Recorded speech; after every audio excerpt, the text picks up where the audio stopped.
Welcome to the People Forward Leadership Podcast. I'm your host, Dr. Carol Parker Walsh.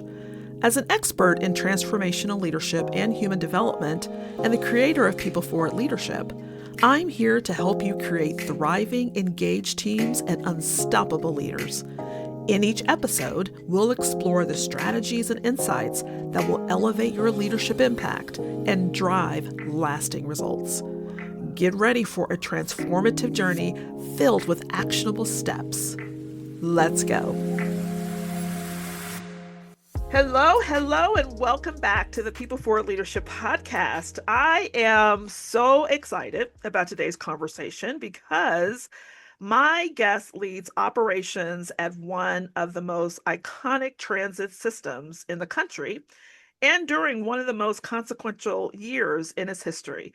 Derik Calhoun is the Chief Transportation Officer for BART, the Bay Area Rapid Transit System, where he manages and oversees all operations and activities of the Transportation Department, including the movement and control of revenue rail vehicles within the Operations Control Center.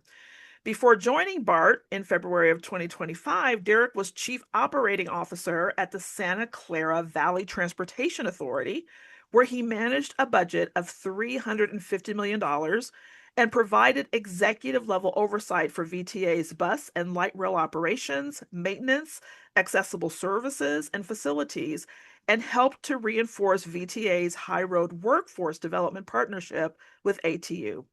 Before that, he spent 6.5 years as Director of Transportation at AC Transit, where he opened the new Tempo Bus Rapid Transit line along Oakland's International Corridor during the pandemic, opened a new Operations Control Center, and helped open and manage the Salesforce Transit Center. And before his public sector career, Derik spent more than 20 years in the private sector as a general manager and regional vice president, overseeing more than 100 contracts and chairing union negotiations with ATU, Teamsters, IBEW, SEIU, and AFSCME. I mean, hello. That's a mic drop introduction in and of itself. This is why I'm excited that we have Mr. Calhoun on this podcast today. So, Derik, welcome to the show. Thank you for having me. I truly appreciate it. Awesome. Thank you. So I want to start with where you started because there's something poetic to me about your path. You were born and raised in Richmond, California, and today every train that rolls into Richmond Station, the end of the line in the neighborhood where you grew up, moves under your watch. I mean, crazy. Wow, crazy. Isn't that's just poetic to me. And so I just had to say that. But what does that mean for you? To now be responsible for the movement of every train in that system, and when did you know transportation was going to be your life's work? Man, well, again, thank you so much for having me come on today. It is kind of like you just said, it's kind of really poetic. I grew up on the transit system, growing up in Richmond, California. And, if you know a lot about Richmond, California, a lot of violence, other things that took place, but really established my pathway for, the direction and, the foundation that I have currently today. But I grew up riding AC Transit. I actually remember pieces that I remember of when BART was being built. Wow. So it tells you kind of how old I am or like when it first started. So yeah, riding those systems, I just never thought that I would be a part of either one of the systems. And that, wasn't my thought when I was growing up. I wanted to be an NFL player and, all these other different aspirations, even when I was in college, thinking about being a chiropractor and all these different things. But, transportation kind of fell into my lap, when I started my career with FedEx and, moving up the ladder there as well too. But it is, it's just so, I don't even know how to really put it. I get kind of emotional when I think about the fact that where I grew up is where I'm growing up. Yeah. If that makes I love sense. that. Yeah. And so it's just I'm lucky and I'm Yeah. blessed at the same time. Yeah. And I think that is so. I love what you shared because I believe that And you said this, a lot of the things that shape people's leadership and how they show up and how they're committed to the work that they do is shaped by our past. And that's why I love to Yeah, ask the question around that through line, yeah, and everything that you've done. And, you spent more than 20 years in the private sector before crossing into public yeah. transit rather, and now lead at three of Bay Area's major agencies. So what did the private sector teach you that public agencies could probably learn a little bit from, and vice versa? What did public sector or public service teach you about what the private sector just never really could?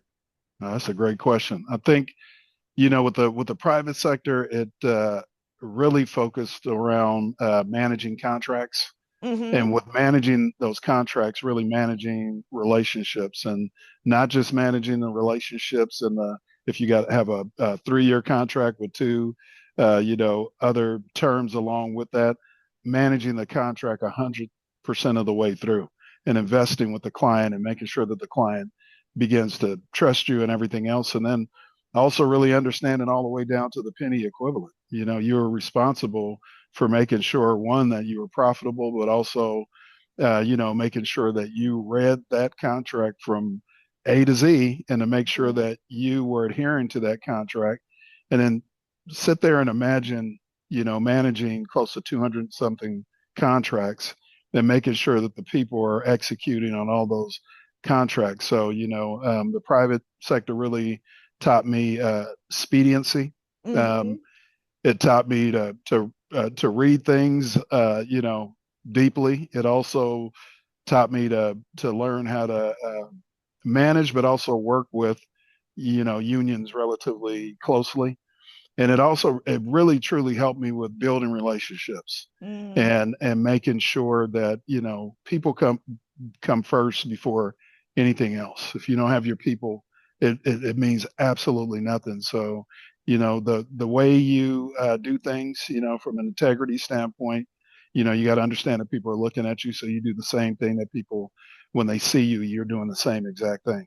Mm-hmm. And on the public side, there's to me there's a difference, because there's speed, and then there's kind of slow, methodical patience.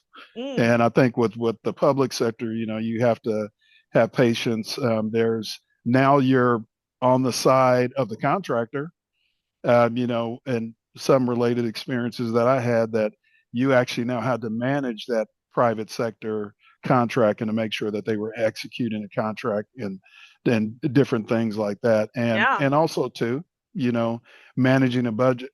But I thought the public sector was a little bit slower than the private sector, and you have a vast amount of responsibilities to a board of directors, you know, all the way up to the general manager, and making sure that, everything that you're living and walking every single day is a reflection of what the agency's, vision and goals are really all about. So, Mm-hmm. and I'm not saying that wasn't the same thing on the private side, but it's just a little bit different, a lot Yeah. more politics and everything involved as well on the public side. But, I love both.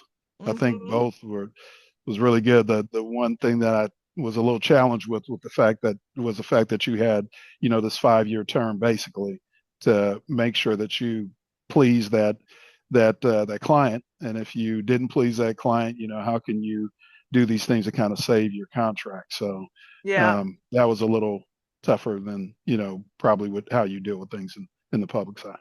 Yeah. Yeah. I hear that. So I'm hearing the difference is like pace, a Yeah. little bit more hands in the pot that you're dealing with, and Hmm. people and contingencies. But Hmm. what sounds like a through line is the relationship piece, Right. right? Is That's the huge. connection. Yeah, yeah, and Yeah. that keeping that in at the forefront of what you're doing, because you just have maybe more relationships you're working with and different approaches that you're taking in those relationships, but Exactly. that the private sector gave you a good platform of understanding It how did. relationships matter when you're It doing this definitely kind did. of work. Yeah. Yes. Yeah. Yes. Definitely. Yep. On this podcast, we talk a lot about leader awareness. As I mentioned, and for me, I call that like kind of mirror work. It's how you kind of look in the mirror and do that own kind of self-reflective work, Mm, because leadership for me always happens on the inside. And I know you were a sociology major and studied people and systems, right? Long hmm before you ran a system. So I'm curious, when bringing in Sorry, the conversation we had sorry, about. turn it on. Sorry. That's okay. Bringing the conversation we just had into this, how has Yes. studying people shape the way that you lead? Whew. And what did you learn about yourself in that process as a Oh my leader? goodness. So it's funny that you say that. So I just had an all hands meeting yesterday, and what I left them with yesterday was, can you actually, when you walk through the door at your home or before you walk through the door at your facility, take that mirror and turn it around and look at yourself every Wow. single day, every single day when I leave this office and other offices that I've left before, I turn that mirror around and I ask myself, how could I have been better today? What could I have done better today? What are these things that I'm missing in order for me to be the best? And I also tell people too, look, I actually take bad management that I had in the past and I still apply it today. How does that, and that may sound crazy, but I do because there are things that I don't want to do that Mm-hmm. I saw other people do. So I always make sure that I reflect back and I remember how I felt. And I think really at the end of the day, you want to make sure that, people are feeling like they're important. They're feeling like they're heard, and Mm-hmm. they also feel like they're being listened to. And I think, with me again, like I said, I'm always turning that mirror around and looking at myself to see what I can do better. I never think that I'm better than the next person. And I always tell people, even in a meeting today, I told everyone, look, I work for you. You don't work for me. Mm-hmm. And I've got to Wow. find ways to be able to make sure you have the tools that you need to be successful. And, I'll go to the outer limits to make sure that happens, even if it's standing on tables to make sure that the people get what they need to succeed in their everyday life. Hope I answered that question. Did I miss any part of that? No, that was awesome. I mean, in so many nuggets, I love the looking at the mirror to ask about what I have done, what could I have done better today? Yeah. Looking in the mirror and asking that question. It's one of the things I often say with leaders is like at the end, have those self-reflective moments of like what went well, what didn't, what would I do better? Like what would I change Yes. and improve? And I love that. But boy, I love what you said about telling your people I work for you. And Mm. that is something that I think a lot of leaders struggle with. People are so title focused that they forget that it's not about now I'm up here, now I lord over you. But really, as a leader, our roles are to develop and help and bring up people behind Yeah. us, and I Yes. love what you said about telling your people, listen, I work for you and making sure they have the resources to be successful. Where did that come But from? How did you know to do that? Was that just embedded? but it was kind of embedded, but I always wanted to make sure that, everybody says, I want to be the smartest person in the room. I don't always want to be the smartest person in the room. I want to have people around me that are smarter, that Mhm. think outside the box probably even more than I do, and have that intellect to think about things that they wouldn't normally think about. And I'm always open to stuff like that. And at the end of the day, I really want to be able to, my legacy, I want to be able to build a tree. And Mm. in that tree, I want to have branches on that tree from people that were able to learn from me. And I could tell you right now, throughout my career, have people that are, CEOs, COOs, regional vice presidents, general managers, all these different things that have worked with me. And like I said, people work for me. I don't work for them. I mean, I work for them. They don't work for me. So, Yeah. and that's what I mean by those people that have been able to go off of that branch and continue to grow. And I always believe that you should always work on building your bench. You should always make sure that your bench strength is the strongest piece of what you do, because now people become invested. Now they actually see the light at the end of the tunnel. They understand the vision and they want to be able to be in that position. And Yeah. I'm happy to say that the last two positions that I left all came from from my team. So as a COO, I had COO that the person that's the COO of DTA actually worked for me and worked with me, and then the other director over at AC Transit actually worked with me as well too. So, that's just kind of everybody should kind of center around the fact that you want people to be able to grow and not hinder Yeah. people's growth by thinking that you're better than them. Yeah, I love that tree analogy, and that's exactly you have evidence of those branches and from Yeah, places that you left and really are building that legacy. That's a yeah, powerful analogy. I love that. I'm curious when you stepped into BART in 2025, a new system, a new team, and an immediately enormous amount of probably pressure and responsibility. When you walked into that big role, what was your first 90 days about, oh right? my What were you gosh. watching for? What did you deliberately not want to touch, as you're stepping into this new iteration of your work? Man, I really love this podcast.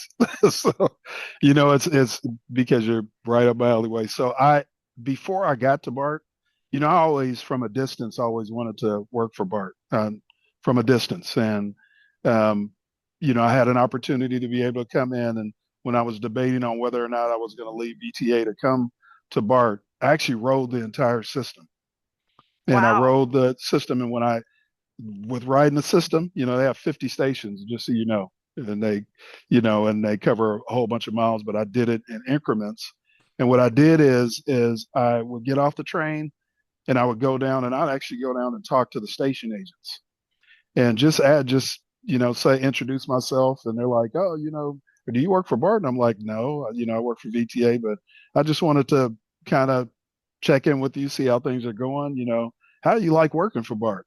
And I mean, it was probably day two when I did it, people really started to open up. So I actually had a kind of an idea of what I was walking into, and some of the things that I needed to do in order to start getting things, going in the right direction. One thing that I did start when I was at VTA was a mantra called climb.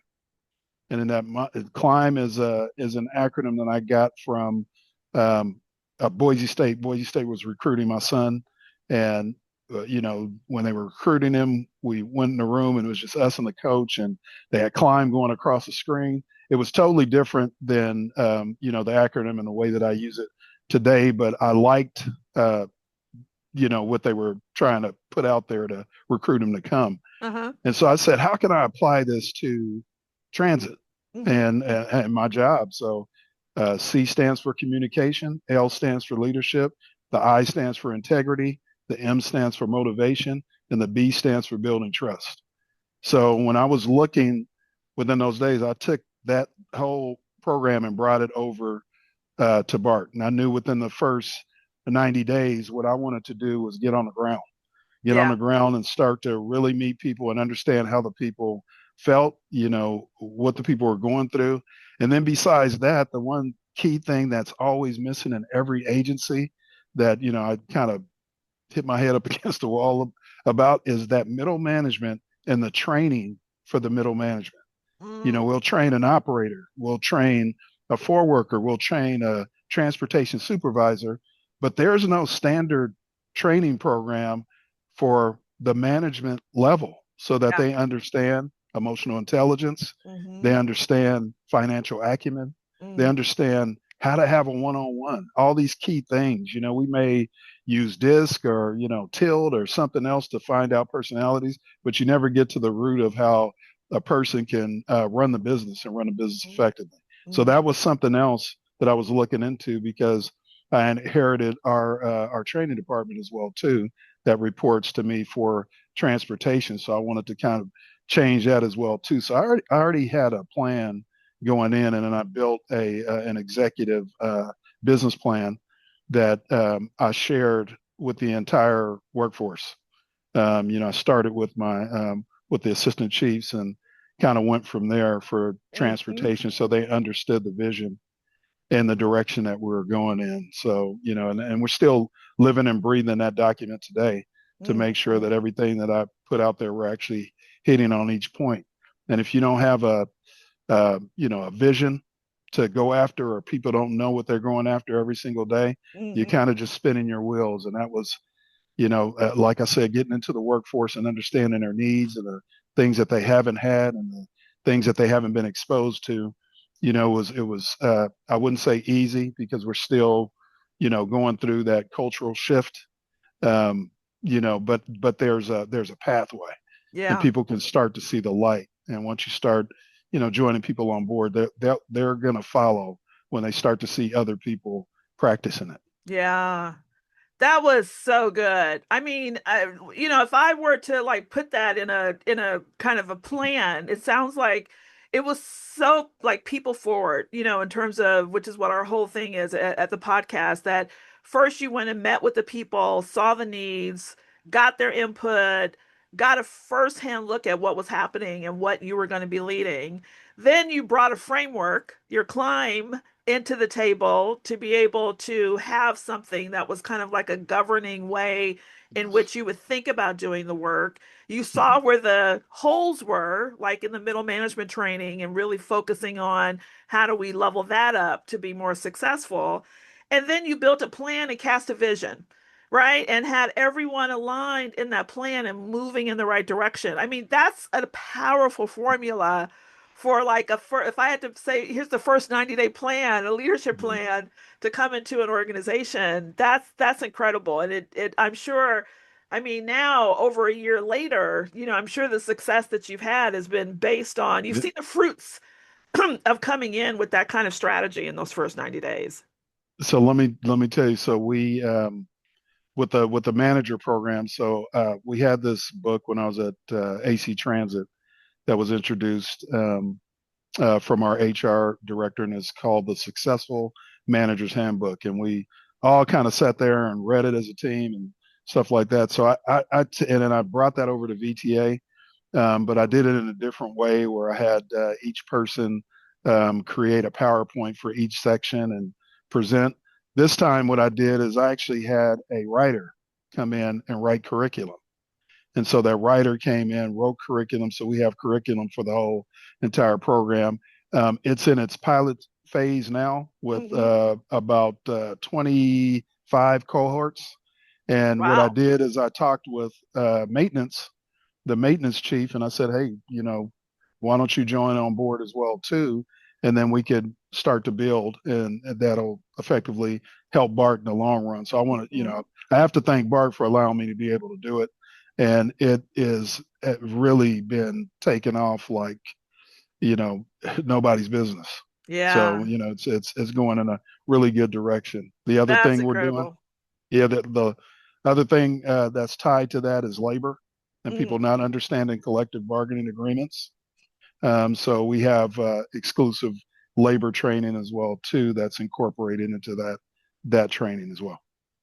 Yeah, I wanted to talk to you about that because I know that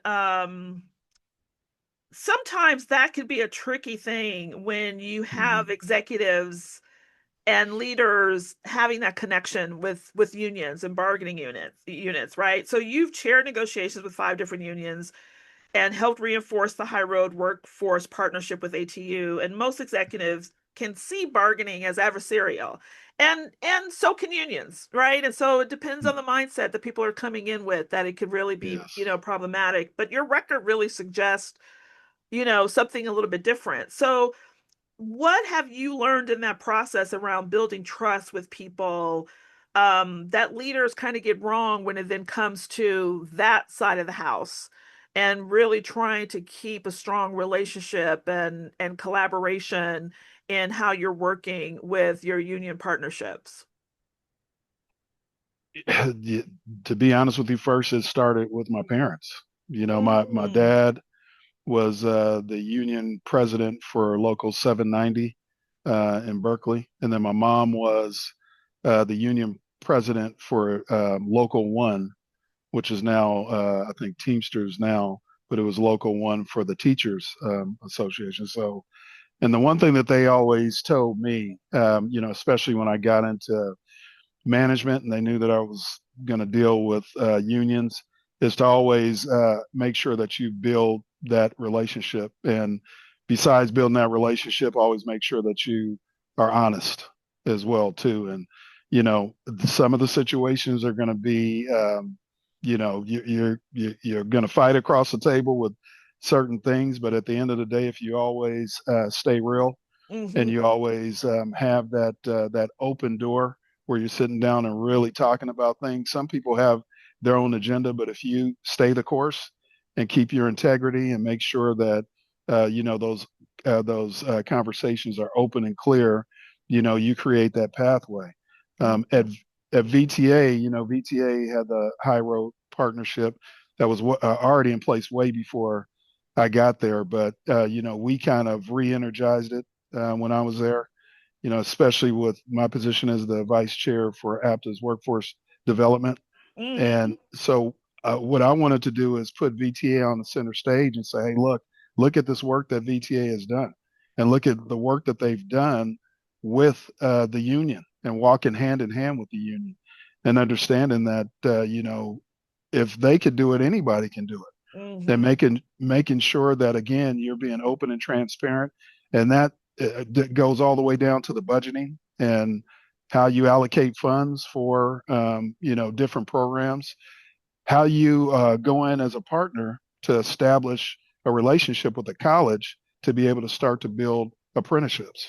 And Mm. that was the key thing, at VTA, being able to establish that relationship with Mission College, really start to get the investment from understanding how to become a train operator to understanding how to become a mechanic and working hand in hand with ATU to be a part of training that curriculum, being a part of that curriculum, finding the funds to be able to fund for that, but also tying to the college where you're actually receiving college credits, Mm. for doing a program through that high road partnership. So it's a lot of work, with the unions. But again, if you're open, and you both have the same objective, and this is always what I say to all my union partners. I say to them, look, it's our people, it's us together, and it's not just ATU members or whatever. We're all walking as one unit because inevitably we are the face of BART, or we're the face of Mhm. AC or VTA, whatever, and so we need to walk it together and do it better for the people. Yeah. So, Yeah. Yeah. It sounds like grounding people around, kind of what you talked about before, like a vision or mission, like we're all moving in the same direction, right, so how right, can we partner and do that best together? correct, And having that conversation. I love that. correct. You talked about the Workforce Development Committee. You are the vice chair of APTA. I, Okay, Workforce Development Committee, which is where we met and at a yes, great conference, and you gave a great panel, yes, thank you. conversation. And the workforce is arguably the biggest long-term challenge that this industry faces. With retirements and recruitment, when you were talking about this partnership with Mission, for example, I'm curious, what do you think is a transit industry? What are they getting right about developing the next generation of leaders? And where do we need to be honest about where we're falling short? Mm. I think where we're getting it right is actually looking at the technology that's out there. So I'll give you an example. A piece of what we talked about in that workforce summit was AI, Yep. and how AI will be integrated into the conversations that we're having now with trying to build the workforce. And inevitably we have to reshape transit in some type of way to be able to adjust to what we're seeing in the world today. So AI is a piece of it, and believing and asking the question that people keep asking, is AI going to replace me? No, AI is Yeah. not going to replace you. But if we take AI and make people better, that's the way that we should be looking at technology. And I hope, with the question that you're asking, I'm really thinking about again, the people, and it should help us to improve decision making. Hmm. It should free employees to do what humans do best, and that's lead, innovate, and serve customers. And when you look at our future workforce, they will need the technical skills. So, and I think we're doing the right thing by doing these apprenticeship programs and everything else to make people become a part of understanding, what the future holds and how the future can dictate, things and how we move forward in the future. And that, it doesn't matter where we go, leadership it becomes indispensable. Hmm. Especially if you do that, if you do those things right. What was your second question? I'm sorry. Just like what are we not doing well when it comes to Okay. building that next generation, to do what you said, which I love is lead, innovate, and customer service. Man. And to that regard, I'm curious, are you getting that some of that feedback from the apprentice that you're bringing on, like that young generation you are partnering with and connecting with? Are they giving you some insight about you all could maybe do a little bit improvement here? Like, what are we not doing well, Yeah. or getting wrong in that in this conversation? From agencies, I think a lot of the disconnect comes from the executive to the worker.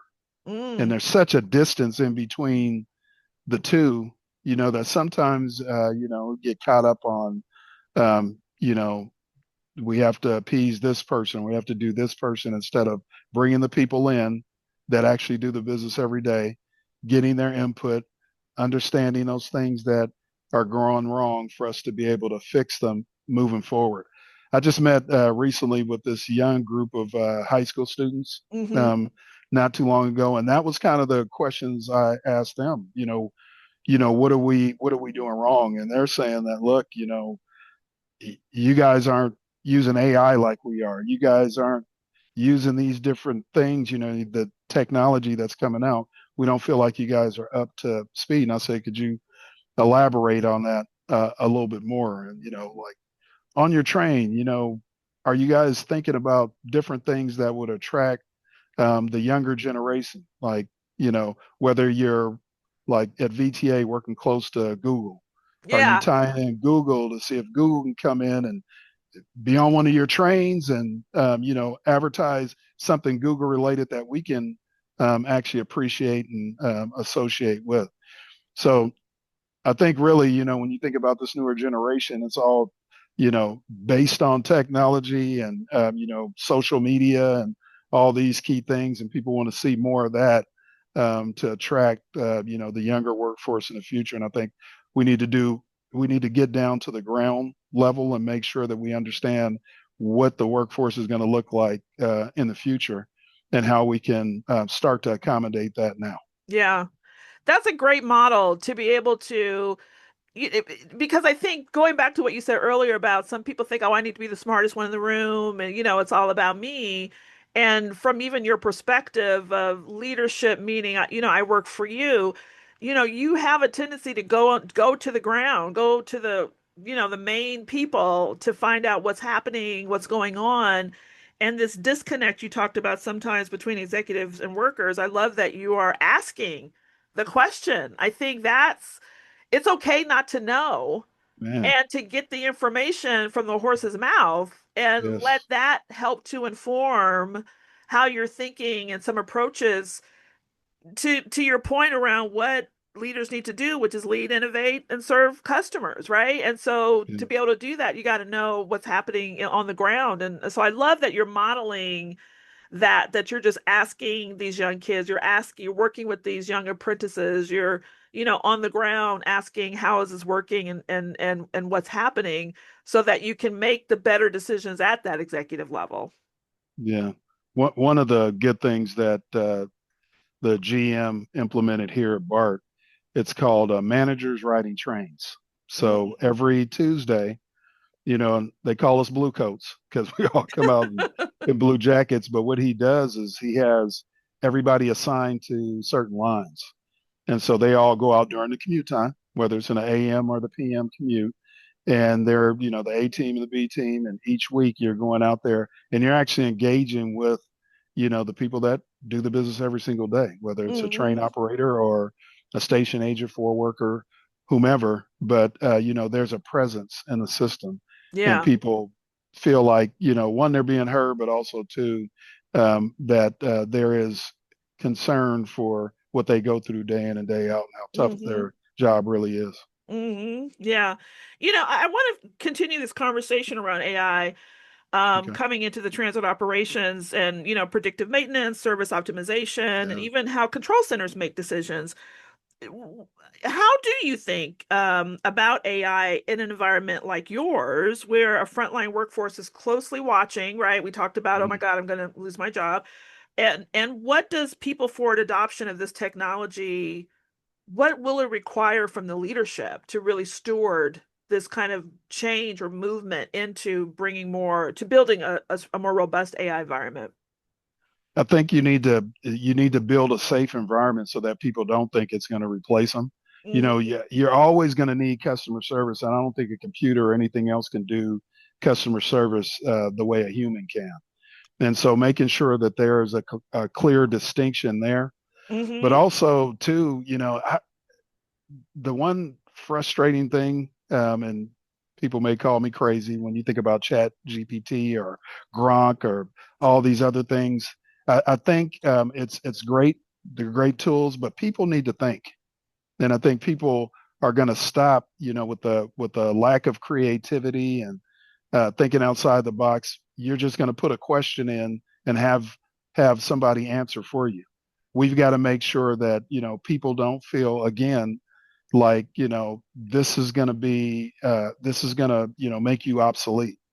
Hmm. It's actually going to encourage you and make you think a lot more, make you structure a little bit better, but it's going to make you think a lot more and give you more options in order for you to grow as a person that's going to, like I said before, lead, communicate, innovate, and Hmm. serve the customers a little bit different. I Yeah. hope that answers your question. Yeah, absolutely. It's one of the things, I know at the workforce summit, there's a lot of conversation around that. And I know there's, I've read so many pieces and, even done my own presentations around, knowledge decay or, learning stagnation and the lack of critical Yes. thinking, Yes. that if, because we don't want to farm out our thought process to a machine. We want to engage the machine and elevate our thinking Right. process. And Right. that is something to be concerned around, and helping people to understand the difference, Yes. and be able to recognize what AI is giving you. Because just because it's a pattern recognition machine, Yes. it's not a god. It doesn't know all. It's just spitting back information. And we So true. still have to be the connoisseurs and the conveyor of the information that's coming through. And so, yeah, having those conversations within your environment so that people know that they're still going to be priority, that it's still people and Yes. thought and nuance and everything you bring to the Yeah. table is important. And Yeah. if you don't continue to build you're not going to have information to put into that AI system in order for them to Mm, spit something out, because it great takes point. a lot of the stuff that you do and all these different things and then twist it in a way that sometimes make people look better or get them to form it in a better structure. But Yeah, if you're losing you and you're losing your ability to think and your ability to think outside the box, it's going to become very kind of mundane and not really something people are going to be attracted to. exactly. And that's how you can get replaced, because you don't know how to do that critical thinking. Yeah, It is. it's the other way around. I think how people think about it.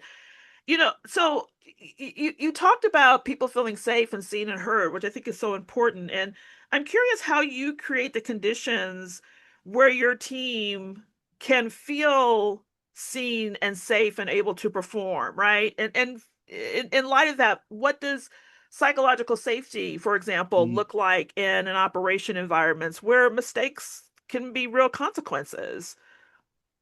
Yeah, and that's some of the things that I kind of dealt with in several agencies. With people that were leading from a dictatorial standpoint, not leading, with empathy. And Mm, to me, I feel like, psychological safety isn't about lowering your standards at all. It's right. about making sure that you increase honesty. Mm, And, people need to know that they, when they raise concerns or problems, they could become a crisis if they're not addressed. So, what I do is, I tell leaders if, employees have the ability to be able to speak up, when everything is perfect, we're already too late. yeah. So you need to make sure that you let employees have a voice. And I've said this, before, they do the business every single day. You know, uh, we just put together here a morale committee that's made up of people from different unions, different job specs, that are all talking around a table about what we could do to improve on the things that are issues there. I want them to feel safe. I want them to feel like this is, the Vegas rules and everything else in order for us to get these issues addressed. And you're not going to necessarily agree with everything, but at the end of the day, I want the people to leave meetings and just leave the job every single day feeling like they're respected. Yeah. And, again, like I said, you don't necessarily have to agree with everything, but people need to at least feel respected. And at the end of the day, when they start to feel respected, that's where that trust begins. Mm-hmm. And then you can start to build more based off of that trust. And, and now people start to feel like, like they could conquer the world because Mm-hmm. they have the ability to have their voices heard, and they feel safe when they say things, and not that somebody is going to, later down the line try to figure out ways to write them up or get them out of here because they spoke their voice. As long as their voice was respectful and it was meaningful, you should, be able to allow people to talk and Yeah. feel safe when they're talking. Yeah, yeah, for sure. That is so good. I love that you have a morale committee. I think that is a great way to bring people together to get an honest pulse of what's happening. But I also love what you said that psychological safety is not about lowering standards, but increasing honesty. Like, boom, love Yes, that as a definition. You know, yes, yeah, yeah, yes. and having that space. That is amazing. So before I let you go, I would love to get your thoughts around this for the leader listening, whether they run a transit agency of a team of five, uh, whether it's a team of 105. What's the one shift you challenge them to make in how they lead their people? And I mean, you've given us so much, but if you have like some closing something that you would just want to drop for that new Yeah. leader or even an existing long-term leader who's thinking, I got to shift some things around as I think about how I've been leading and maybe not has been as effective as it's been. What would you share? I think with me, I would tell people there's a couple of things. It wouldn't just be one thing, but Okay. leadership isn't about building a resume. Mm, That's the first thing. mm, It's about building other people. And, at the end of the day, when I retire, I don't want people to remember the budgets I managed or the titles that I held. I want them to remember, that I helped them believe that they could become more than what they thought they could be. mm, And that to me is real success. And if you mm. invest in your people, they'll exceed your expectations. And I've seen it over the years that the all the jobs that I've been able to do. It's about people, and you invest in Mhm. them, they will go further than you even think. And then, if you only invest in performance, and eventually the performance is going to disappear anyway. So Yeah. it's the to me, it's always been people first leadership. It isn't about being soft or soft leadership. I think really it's the most suitable leadership. I believe that's out there. Hmm. And I'd also encourage people to do interviews that capture more of a person's philosophy, and also what a person's legacy, what they want their legacy to be, and you'll probably capture a better person. And I'll say this as well too. I've spent like almost 40 years in some form of leadership, and I did learn one thing, And that one thing is this: is that systems move organizations, but people move systems. Mm, If we develop our people with the same intensity that we develop our operations, there's no limit to what the organization can accomplish. mm. So people first and climb, do those things, and the organization will be one of the best around. And that's just my belief, and that's what I would say. Okay, I just have to say that gave me goosebumps. Oh, I love systems move organizations, but people move systems. Did I get truth, that right? truth, That is good. truth. That's really good. Thank you so Yes, much. no Those problem. are those are incredible, incredible words to live by. Thank you. Derik, thank you so much for being here. Thank you for this No problem. conversation. It was incredibly insightful. Thank you so much for inviting me, and I really, really appreciate it. I'm up for chair for after workforce development, so Awesome. hopefully I'll get it. But I'm just super excited about the future of transit and the leaders that we're building. Oh, yes, yes. Well, I Yeah, mean, you will be a powerful chair with your vision and what you're doing. How you thank can lead that at that part of APTA would be incredible. Yeah. you. I appreciate that. I Yeah, do. for sure. So listen, I appreciate your leadership. I appreciate the care that you bring to the people that you move in the Bay Area every single day, and definitely appreciate you being here. So again, thank you.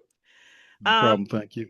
and to listen, everyone listening, if today's conversation sparks something for you, and if you're thinking about how to lead your people through uncertainty, build trust within your front line, or prepare your organization for what's next, I would love to hear from you. You can visit us at thriveaccessgroup.com, or you can reach out to us directly at hello@thriveaccessgroup.com. And definitely check out the show notes for links and resources for some of the things that Derik shared with us today, and more information about Derik if you even want to reach out to him on LinkedIn. And until next time, keep leading people forward, and I'll see you soon. Thanks for tuning in to the People Forward Leadership Podcast. If you're ready to implement the insights and strategies shared in today's episode, schedule a call with our team to explore how we can help you drive talent retention, boost engagement, and develop extraordinary people forward leaders in your organization. Plus, be sure to visit our website to access additional resources that will support your growth goals. Until next time, keep leading your people with purpose and confidence. And remember, when your people thrive, organizational success is inevitable.